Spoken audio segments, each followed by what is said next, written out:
1 in 5 people in the UK are now experiencing a probable mental health condition, and 88% of teachers say they've seen a rise in the mental health challenges. And more than half of us teachers, well, we don't feel confident supporting those students when they need it most because of a lack of training. You're expected to notice the warning signs, offer emotional support, refer students on, and still teach your lessons, all without training time or even knowing the right words to say. This is the new reality of teaching, and that's exactly where we're starting season 2 of Miss Estruch Teach and Tell. Hey there teachers, welcome to Miss Estruch Teach and Tell, the podcast where every week I dive into all the tips and tricks that make teaching life so much easier. Whether you're a veteran educator, an early career teacher learning the ropes, or balancing the classroom with being a busy parent, this will help you streamline your workload and bring a bit more balance to your life. You bring the coffee and I'll bring the teach and tell. Hey everyone, welcome to Miss Estruch Teach and Tell. I'm Miss Estruch, former head of science, head of biology and classroom teacher of 15 years, and now a full-time content creator and tutor. And I created this podcast to help teachers save time, reduce overwhelm, and find new ways to thrive in and out of the classroom. And today's episode is about one of the biggest and most important challenges that we face.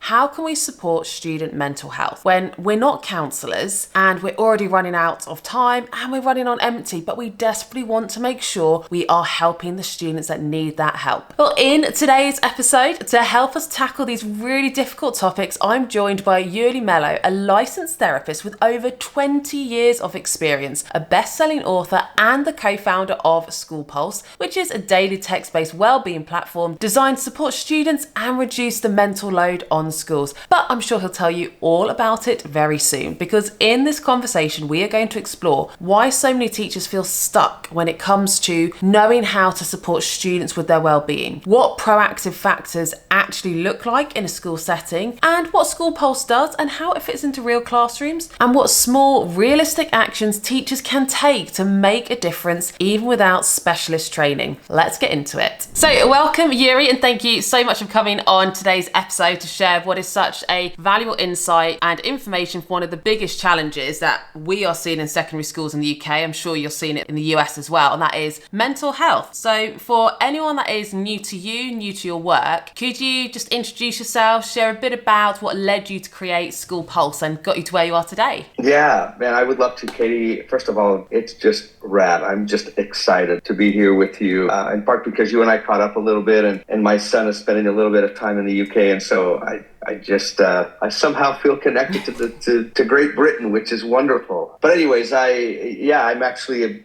a married man, a father of 5, and have been a licensed clinical social worker for about the past 20 years. And really, the last 20 years I've spent really in just clinical practice as kind of a psychotherapist. But over the last 7 years, in addition to that, we've kind of started this program, this service here in the U.S. Called SchoolPulse, and really that came about. I was telling you, Katie, a little bit about the area that I live in. It honestly is just this idyllic, beautiful place, just lovely. And we have about, I want to say 5 or 6 high schools here. And in 2017, which I guess is going 8 years ago, but we had 7 students in this area that actually took their life by suicide. And it was shocking, honestly. And actually kind of in the state of Utah and some of the surrounding states, we just kind of had this surge of students taking their life. And I had a principal, by then I had written a couple of books, and I had a principal that was a really good friend of mine whom I had been in contact with, and I had done some kind of just some fun programming and like inspirational talks at his school. And he came to me, and he had lost 2 students to suicide who just were not on his radar. It felt like we're just fabulous students doing well. And he reached out to me and really just said, look, I feel like all that I have at my disposal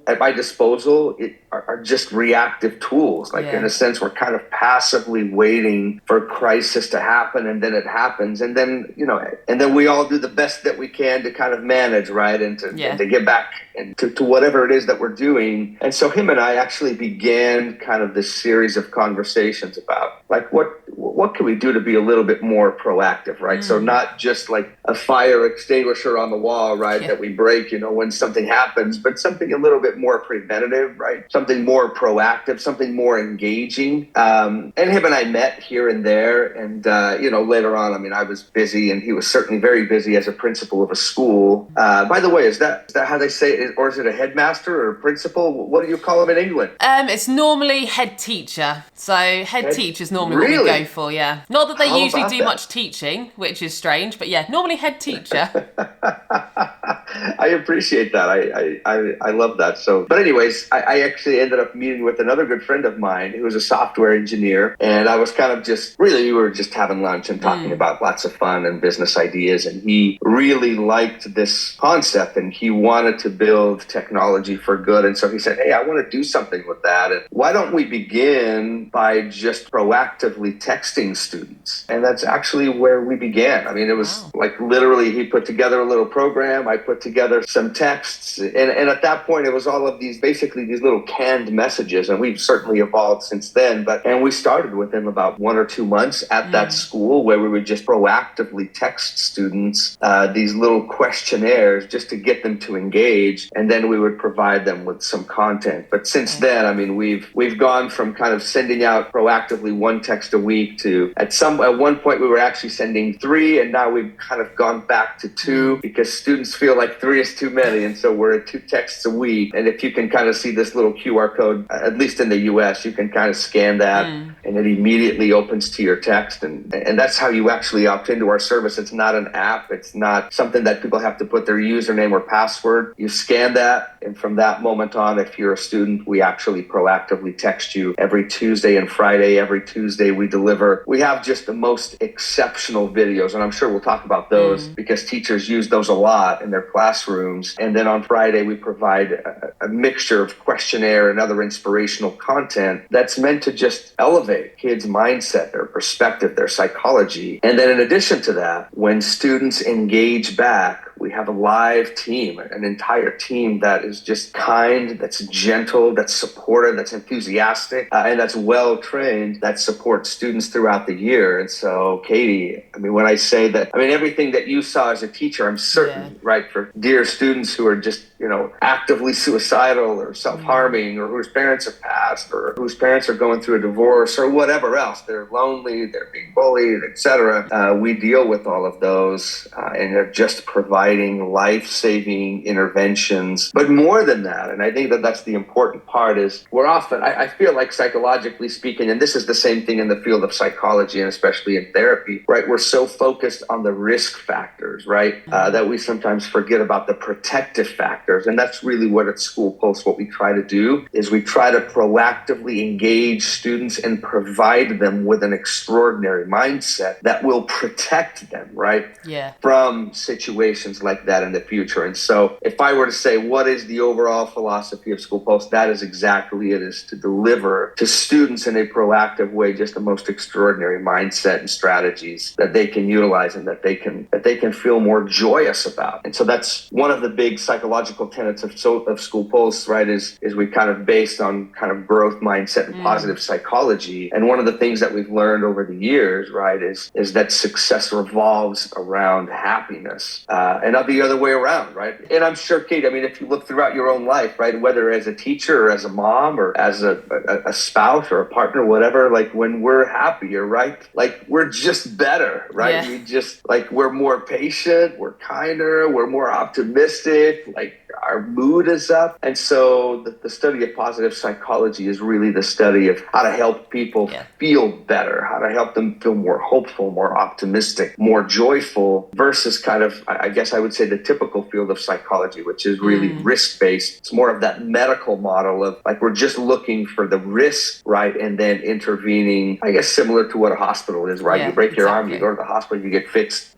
Positive psychology is a little bit more proactive in that measure. So long story story short, probably more than you wanted to know, but we're doing something pretty remarkable, and we're just thrilled and honored to be in schools and districts. And we're not in the UK yet, but man, maybe we will be. I would love that. Yes. How fun would that be? Yeah, it would. Something like that would be absolutely amazing. Because like you said, at the moment, it's often after some catastrophes happened, it's too late. But instead, this is a way to teach students, which is the whole purpose of us in schools and teachers. Exactly. Teach them how to understand, how to manage their emotions, how to deal with these tricky situations when they are then let out into the real world without teachers there. Then hopefully they're better able to manage everything that life throws at them as well. So yeah, that sounds amazing. And what sorts of changes have you seen? Because you've been working in this industry for a long time. What changes have you noticed in the student wellbeing? Because from my point of view, which is just like a very narrow window, it's just one school mainly I worked at, I went from not really hearing much about mental health. There might be the odd student who had some really difficult home circumstances and you knew there were associated mental health concerns with that. And I don't know if it's because of COVID or that was just more like a trigger point of things changing, people feeling more open about talking about it. But definitely since COVID, we saw a huge spike in our school of students being forthcoming, talking about challenges that they were having. And it seemed maybe because it was less taboo, they were more comfortable talking about it. But from my point of view, from like I said, just one sample, just one school, there seemed to be a big increase in the last 5 years or so. What sorts of changes have you seen? Yeah, that's a really lovely question, and it's actually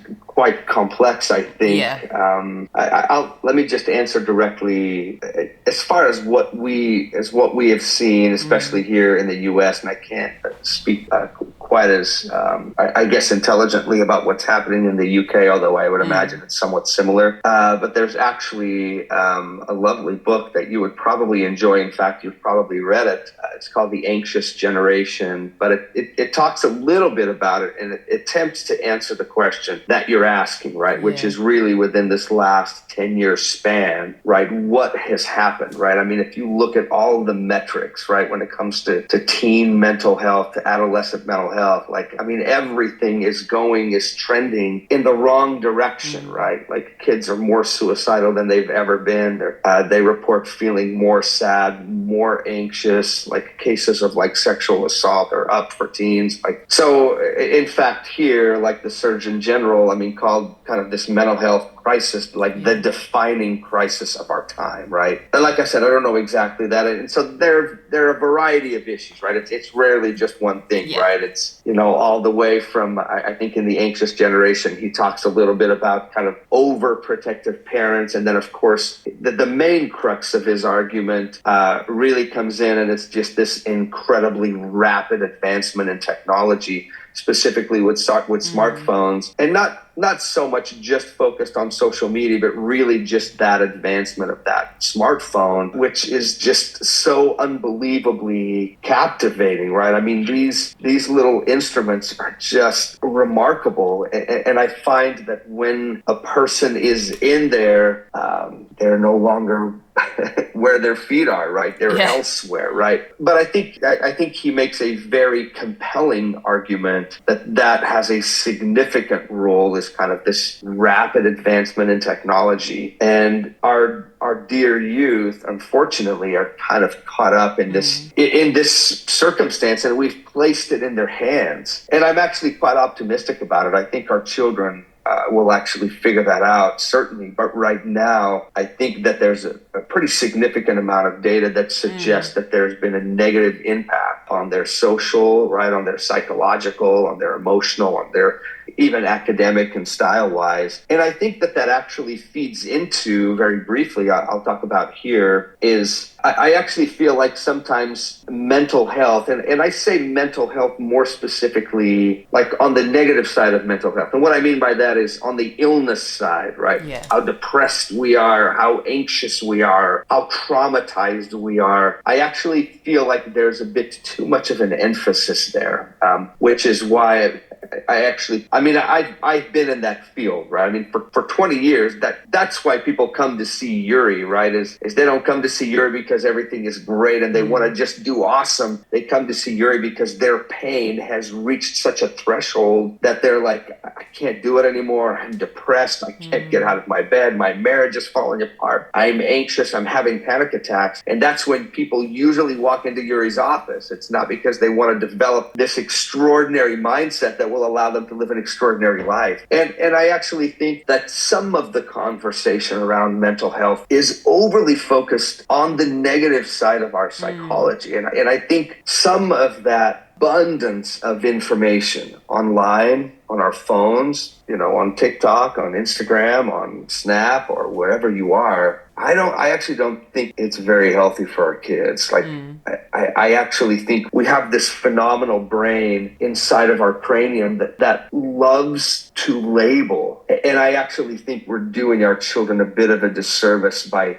spending so much time focused on the negative side of psychology instead of teaching them more strategies and techniques to help them to experience more joy, more gratitude, more hope, more optimism. We often don't talk about those things as much, but we certainly spend a lot of time focused on the risk factors and on the negative side of psychology. So that's a little bit, probably I didn't answer your question super well, but no, it gives a good overview. Just kind of some of the things that I've wrestled with. And actually leads me into my next area, because people listening to this podcast are predominantly teachers, and a lot of them are UK based, so they can't necessarily get SchoolPulse yet, but most teachers, in fact probably all teachers, do care very, very deeply about their students, and they want to help them when they can see they're in crisis, or maybe not at the point of crisis, but they can see that they do need support, but they're not necessarily trained. And because they're not trained in that area, they don't feel confident. They might be worried that, what if I say the wrong thing? What if I make it worse? Or it might just be that it is a really proactive teacher who wants to teach them these skills so that everyone is equipped. So like you said, you're not focusing on those risk factors as much. But what sort of practical things then could you recommend that teachers could do? Where could they start? How could they do these things that are not just focusing on the risk factors, do you think? Yeah, I would love to answer that question. I'm glad you're asking it. I've got two significant things. First of all, I think the sentiment here in the U.S. is very much the same,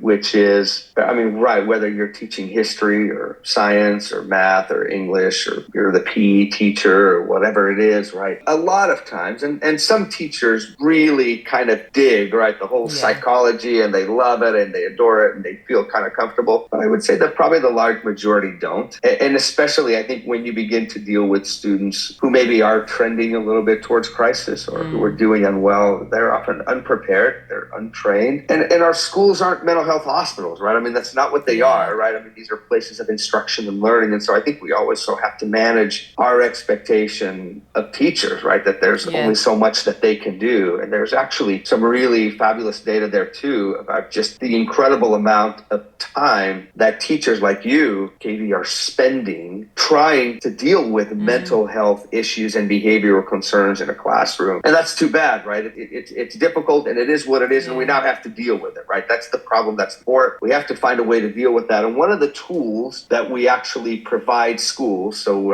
obviously we have kind of our text-based campaigns, we have email campaigns that go out to parents and that go out to students, but we also have a series of resources that I will make available to you and your teachers if they want, at no charge, and there's no tricks or anything like that. You just use them if you want. Where we've put together, we have 80 to 90 videos, like I said, that are really proactive, but that address in a very short, concise, and non-cringy, boring way that try to educate students on these skills, whether they be social, psychological, emotional. Like I said, we're definitely focused on kind of growth mindset, positive psychology, and really cognitive behavioral type strategies that have been proven to improve behavior, to improve sentiment, to improve, even academic behavior and performance. And so we provide those as kind of school-based resources. And many times, I would say in schools, teachers are the ones that are actually providing those and promoting those within a class. classroom, but we do it in such a way that it doesn't require any preparation or any training. They can actually just present the content to the students, and then we actually have, meaning just in a video, so you literally press play, and then if teachers do want to have a conversation about it, we actually have a couple of questions and a little quiz that they can utilize with the students. So our goal, once again, isn't, we don't necessarily want to come in and turn teachers into mental health professionals. Yeah. I think that's the wrong focus. I don't think that that's what teachers are there to do. I think what we're there to do is to provide teachers with awesome tools that they can utilize without any additional training, so that they can go about their business teaching students science and math and whatever else. And so that's one of the things that we will share with you. I will tell you one more quick thing, because you asked about specific strategies, and I'll just give you one. And this is one of those, like, is this all you got, Iuri? But honestly, it's the most important thing that I think a teacher, that I think an adult, that I think a staff member can do at any school, is any time that you develop any relationship of significance with a student. And I'm not talking about, if you look at relationships within a scale, right, within a spectrum, right, all the way from like 0, like I don't even know this person, to 10, like this is like my best friend. I'm not talking about you got to be a 10 with all your students. Like I'm talking about a high five. I'm talking about a pat on the back. I'm talking about doing the best you can to remember a student's name. I'm talking about greeting them when they're walking into the classroom. I'm talking about, like, the most important factor in our short and long-term happiness in life is the quality of our relationships, is our positive relationships. And so that would be, if you're looking for a way to just be influential, right, to raise the tide at your school, I know that this is so cliche to say, but just be friendly. Like, be friendly. Like, that's it. Like, that is the most important thing that you will do in your classroom. Yeah. To individually, and I would even say systemically, improve that classroom. Now, of course, there are going to be challenges, and there are going to be kids who are resistant to that, and I actually really love those. But that's it. I would say just be at the door when they come in, greet them with a smile, tap them on the back, high five them, shake their hand, bro hug them, whatever is appropriate. That's what I would say to do. I mean, we could go into others, but that's the number one, because that is the most important factor. That is for our happiness. I would completely agree. And I'd kind of forgotten that as a concept, which sounds strange, maybe because it's just like it becomes second nature. But I did have some year 10 classes a couple of years ago who there were lots of students who were really struggling post-COVID. And I always try to like hold the door open, and I'd say good morning, good afternoon to every student, just check in with them. And it made me realise that sometimes like they'd be coming in all sad, and then they do just smile because they've got a bit of life, human interaction. And for some students, sadly, that might be the first person that's actually spoken to them that day or said good morning, made them feel seen, heard, and just welcome. So I think, like you said, it might be a very small thing to do, but it can have a huge, huge impact. And also, thanks so much for saying you've got all those videos to share, because like I said, most of my followers are UK based. They can't use SchoolPulse. But after the UK, US is the next biggest. So if someone is watching and they're thinking, well, how does SchoolPulse work? I'm in the US and I could maybe suggest this to my school. What does it look like on like a day-to-day basis using it? And what sort of success stories have you seen using SchoolPulse? Yeah, I think one of the things that we do, and I'll speak more specifically to kind of the teacher part.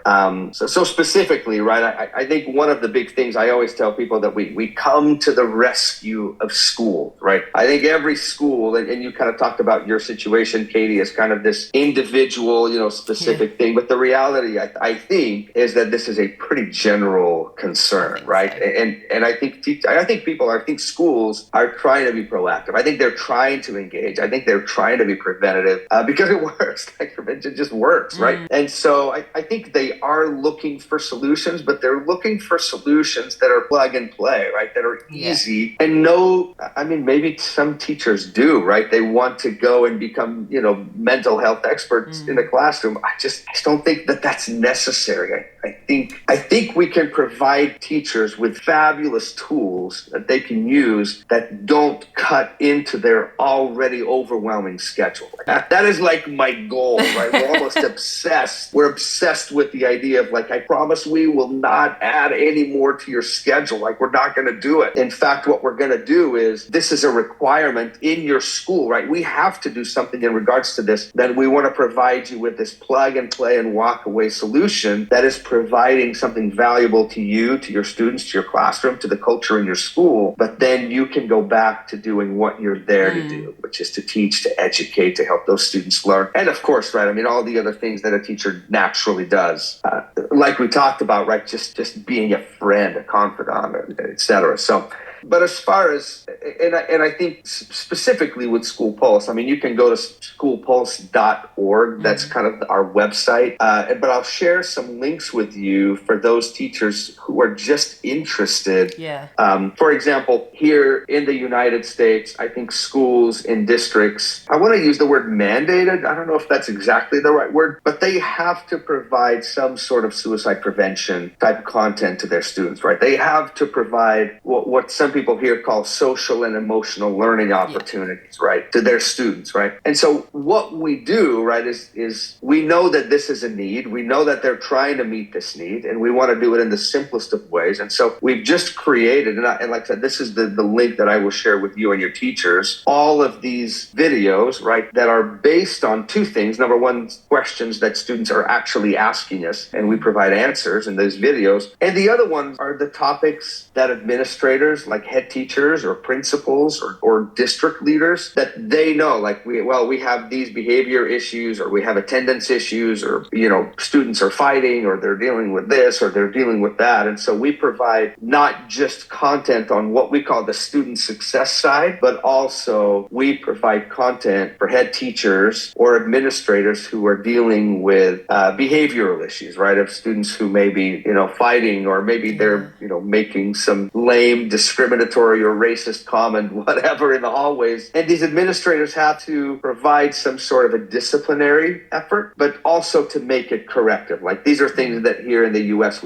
they focus on. They have to be what we call restorative practices, right? And so we provide, our videos are part of those practices, right? When discipline is happening, but they don't want to just punish with a suspension. They actually want to educate that student with better behavior. And so that's what we provide. We provide that for teachers. We provide that for administrators, and really come to the rescue where they already have to do that, and they have to document it. And our system is just, it's simple, it's fun, it's easy. And so I'll share that. And like I said, your teachers can have access to that. That's awesome. Something that they want to just promote. Literally just press play, watch the video. If you want to have a conversation about it, they can. But it's something that will help to raise the tide, which is kind of what we're interested in. Yeah, excellent. And I think you've got it sussed there, that teachers want to help, but they don't have time. They don't necessarily have that availability. So providing something that is so plug and play, easy to use, taking the load of teachers, but they can still feel like they're helping as well, is such a great idea. Something that's amazing. Yeah, and that's exactly it. And that's exactly the feeling that we're trying to give teachers. Is there anything new coming up with SchoolPulse, or anything else that you've got coming up that you'd like to share with my listeners? Man, yes. I mean, we always have fun things kind of going on. One of my favorite things is, obviously, I mean, we're in contact with, you know, hundreds of schools that we're working with. And one of my favorite things is to hear back from, whether it be a school counselor or even a teacher or a paraprofessional that's working, or a head teacher, administrator.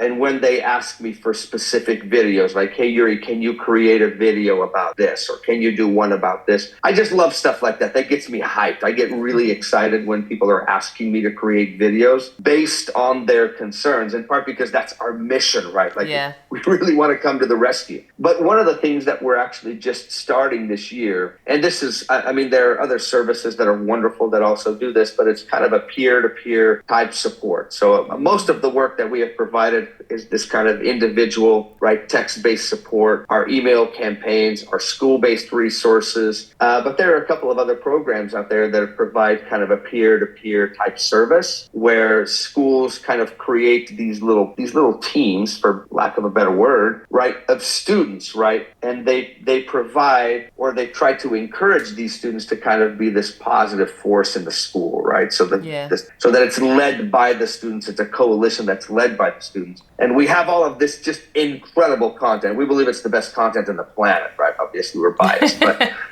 and so because we have that, right, we're actually in the process of creating what we call Swell, which is kind of short for student wellness, but it's like a swell team, and where they kind of become the vehicle to some of this positive content that they can bring into the school, but they themselves can be this little pod, right, that helps to just raise not just themselves, but also the school and, of course, kind of the overall atmosphere and culture, which matters a lot. So that's something that we're just in the process of developing and that we're planning on releasing in the fall, which really means August, about a month from now. So not long at all then. So a lovely way for it to branch out, students being able to help other students now as well. Cool. Well, thank you so much, because for me personally, mental health has been a huge concern as a teacher, from what I could see as a form tutor and as a classroom teacher. And some of the things that you said, I'm not in the classroom anymore, but I would have loved to have heard it. So I'm sure it will help people. Particularly things like just simple actions can have a huge impact, and not forgetting how simple, just like you said, being friendly, being kind, that has a huge impact. But also for me, and I'm sure a lot of the listeners, maybe not carrying so much guilt around what the expectation is of you, because you are not a trained counsellor and no one's expecting you to be. So don't feel like you have to be the person that is fixing everything. You've got your role, you can have different tools. But I think I would have valued hearing that, because I carried a lot of guilt about, I don't know how to help this student, but I really need to because they've asked me. So hopefully loads of things that have come up today will be really valuable for many teachers. So thank you so much for your time. It was really fascinating to hear all of that. And I wish you all the best with the expansion in August. Absolutely. Yeah, Katie, what a fun pleasure. I will actually just say to that,